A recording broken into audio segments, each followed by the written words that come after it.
Samantala, itinanggi ng Philippine National Police na tinanggal bilang CIDG Chief si General Romeo Macapas dahil sa kanyang paghawak sa kaso ng nawawalang mga sabungero. Siniguro naman ng bagong CIDG Chief General na si Christopher Abrahano na magpapatuloy ang investigasyon sa kaso. May balitang A to Z, si Kim Salinas.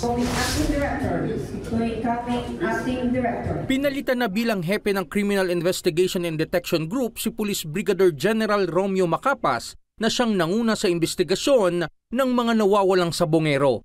Itinalaga si Macapas sa CIDG nito lamang June 20 kapalit ni General Nicolas Torre III na pinromote ni Pangulong Ferdinand Marcos Jr. bilang bagong PNP chief.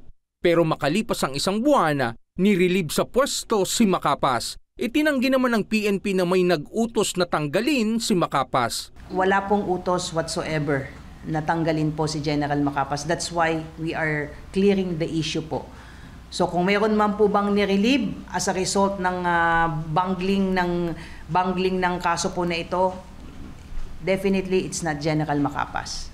Ayon sa report, may mga tauhan umano ng CIDG na nagpapapirma sa mga kaanak ng mga nawawalang sabongero na ibahin ang kanilang sinumpaang salaysay. Sa pahayag ni DOJ Secretary Jesus Crispin Rimulya nitong July 29, nagkaroon kami ng konting aberya.